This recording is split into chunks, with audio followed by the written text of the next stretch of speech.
হঠাৎ আপনাকে এক ডাক্তার রিপোর্ট দিয়ে বলল আপনি মাত্র 30 দিন বাঁচবেন, আপনার ক্যান্সার হয়েছে, এখন আপনার শেষ স্টেজ যাচ্ছে। এটা শুধু আপনি জানেন, আপনার পরিবার কিংবা বন্ধু বান্ধবরা কেউ জানে না। এখন এই রিপোর্ট পাওয়ার পরে আপনি বাসায় গেলেন। প্রতিদিনের মতো আজকেও আপনার বাবা আপনাকে বকাঝকা শুরু করলো, তোকে দিয়ে কিচ্ছু হবে না, সারাদিন কোথায় থাকিস, তুই অকাজের ছেলে, ইত্যাদি ইত্যাদি। এই মধ্যবিত্তের বাবার যেমন হয় আর কি। তখন কি প্রতিদিনের মতো আজও আপনি তর্ক করা শুরু করবেন, নাকি প্রাণ ভরে বাবার বকাগুলো শেষবারের মতো আরেকবার শুনে নেবেন?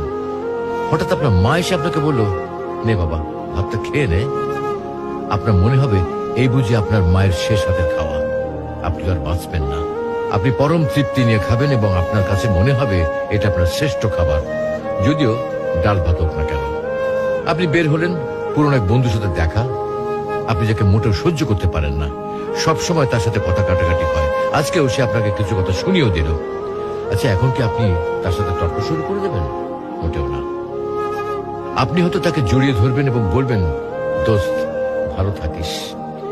আচ্ছা জানেন, আমরা এখন মৃত্যুর কথা ভাবতেই চাই না, এ থেকে আমরা পালিয়ে বেড়াতে চাই। কিন্তু যদি আপনি ভাবেন যে আজই আপনার শেষ দিন, তাহলে দেখবেন সবকিছুই আপনার কাছে ভালো লাগছে। তাই ইগো ছেড়ে দিন, ইনশাল্লাহ আপনার মন ভালো হয়ে যাবে।